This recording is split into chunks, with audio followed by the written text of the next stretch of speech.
Hey guys, welcome back. We have finished our first day in Havana all by ourselves with very little Spanish.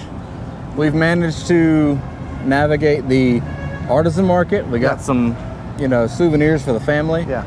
We went to a couple different restaurants. We had an amazing lunch at a place called Medina's Cafe.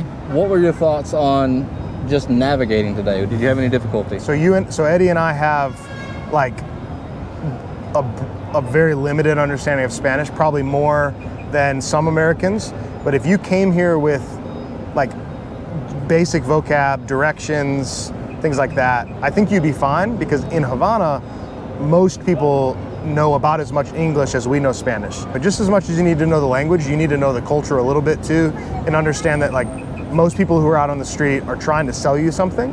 Like for instance, there's somebody trying to sell us something right now. And right. So the people that seem to speak the most English are the ones that are trying to change money for you. Yeah. So when you come to Cuba, you're gonna have to change some money into CUP, Cuban pesos. So you're gonna find a lot of different exchange rates, which on the currency apps is gonna be incorrect. Yeah. So get with your local guide. If you're an American, you're not coming to a hotel. So get with your Airbnb operator. Yeah, or a tour guide. Like that you book off a reputable website. Some places we've actually encountered today, more of the tourist trap areas, actually require a card. Yeah. Which we found kind of interesting. Yeah, because probably the most popular restaurants and bars and places like that, they require a credit card. The other thing that we have found is buying a SIM card at the airport. So this is something that I researched for months and could not find a solid answer to. Yeah. So I'm going to put the link down below for Suena Cuba, and that is the site that will get you a tourist SIM card. And honestly, it was very easy. I didn't do it ahead of time, but when I got to the counter at the baggage claim in the Havana airport, the guy put me on the Wi-Fi, and I was able to sign up and pay for it with an American debit card online, and he just fixed my phone and made it work just fine. Yeah. From that, I have been able to reload my card actually with no problem at all whatsoever. You can get LTE service here. So that's one thing, don't be afraid of. You can get that no problem. Some restaurants have free Wi-Fi. Yeah. But of course, be careful with that. Not that I'm supported by Surfshark, but Surfshark is a very good way to ensure that you're safe while you're online. Yeah. And you can't access some Netflix titles or no banking information or anything unless you have that VPN in place. So transportation, Jeremy. Yeah. We've been very lucky in that we have a friend. He has a friend, so it's like you have to know somebody, right? That has a car that he rents out, a taxi, essentially. It's not glamorous by any means. No. But when you're here in Havana, all behind us, you can see these amazing, 1950s U.S. cars that have been restored. Yeah. They're very expensive if you want to ride in one of these nice ones, but you can find like pedal taxis, like the bicycles with seats in the back. Get regular taxis. I encourage you, if you're going to be traveling like anywhere, like tomorrow we're going to Cojimar. Hemingway wrote the book about the old man of the sea. So we're going to go to the terrace that he mentions in the book. So we talked to a taxi locally, but it was like $15 to take us to Cojimar. So and we'll negotiate too. Yeah. We'll probably get that for $10 US. I would stay away from the public transportation. Yeah. I mean, not that it's unsafe, but you really have to know reliable. You have to know the language too. I mean, if you don't know the language really well on public transport, you could find yourself going in a wrong direction very quickly, and then you wouldn't know how to correct that. As far as like sightseeing, if you start in Central Park, this is a nice part. So if you can get to Parque Central or Central Park, from here you can go see, everything. You walk down any street and you can find, restaurants, bars, coffee shops, tiendas. Cuba is not like a very cheap place. It's not like you're gonna spend like, 25% of what you would in the States. Yeah. But it's definitely cheaper than you would find in the States. Yeah. The questions that I had coming here were cellular service, which honestly we've been way out in the rural areas, and I had great cell service with my Suena Cuba SIM card. Very good. See. Okay, so we spent a whole day here. We're about to find our taxi but I'd like this to be a place where you could come for one video and find the answers you need. Yeah. So far, I haven't encountered a problem in Cuba that I couldn't overcome. No. For not a lot of money. No. So that's something to look forward to. Don't let it scare you. If you can get your visa, come visit. It's an amazing country. Easier than most. Yeah. All right. Helado. See you guys. Helado. We just made it through security and customs at Jose Marti Airport.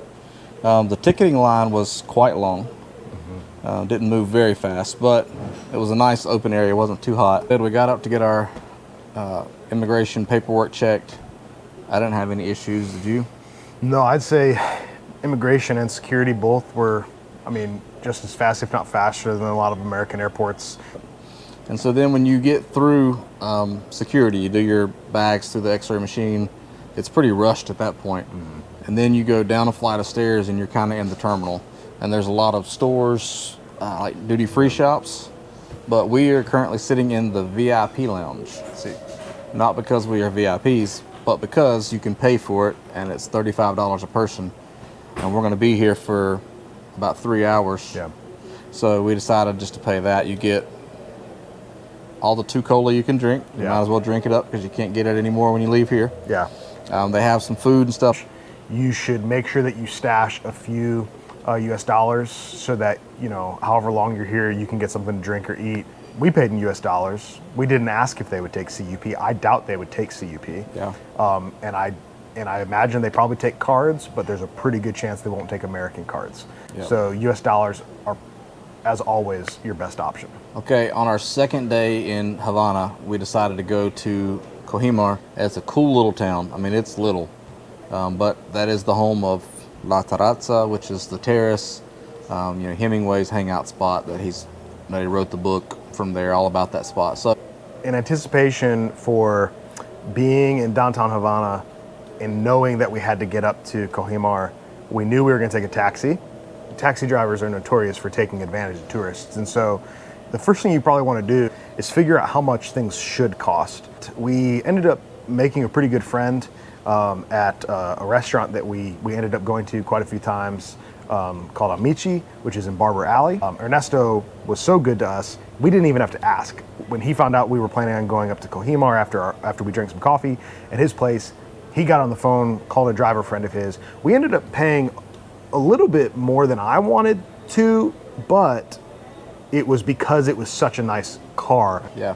So, I mean, we did go to the same restaurant multiple times, but, yeah, you know, we had seen all the other restaurants and we actually made a friend with Ernesto. So if you can do that, I mean, and enjoy a space and go back to it, they'll treat you that much better. Yeah. So we got back to the city and we finished out the day. We walked to some of the other restaurants. We confirmed that the ones that we wanted to go to, the tourist traps, that they would not take an American credit or debit card. Only international. Or CUP, yeah, or cash, any yeah, cash. Yeah. Only international cards. We spent a lot of time walking through different streets of the city.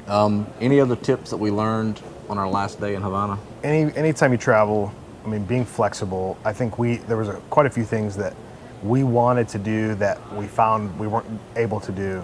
Like just being happy to walk around and take in the sights and then being flexible. And, you know, that's probably the number one tip in general. And then, you know, beyond that, you know, just try and talk to locals. We made friends with restaurant owners and waiters, and you know, I think that they see a lot of tourists who aren't necessarily willing to like ask questions and learn about Cuba and Havana. Don't be like snobby and don't be shy. Yeah, Cuba's a really friendly place, despite what I think of a lot of Americans probably think of it. And so yeah, jump in and just ask questions and yeah, talk to locals as much as you can. Our last 2 days we spent in the little town that we were in, Reparto Electrico. Yeah. And it's outside of Havana. I guess you'd call it a suburb in the States. Yeah. But it was, you know, it was very rural, and so we walked the streets and we got quite a few looks. Overall, we had a great experience in Cuba. Yeah. The first half we were at the campground with the whole teaching and the seminar, and then the second half we spent time in Havana and with our friends in Electrico. So overall, I would say it was a great trip. Yeah. And the people of Cuba were great to us. Yeah, yeah. 2 times now we've been here, and similar experiences both times. this time a lot more exploring and wandering. And yeah, I mean, yeah, try and stay, you know, I mean, stay in the nice places, but then maybe split your time between a nice place and a, you know, Casa Particular, Airbnb type place. And, you know, kind of see maybe how locals live a little bit more. And yeah, you learn a ton. And it's a fantastic place. And if you have any questions, any specific questions, feel free to comment them or send a DM, and we'll try to answer them as best we can. We'll see you guys next time. Yep. All right, time for snacks and drinks. Yeah.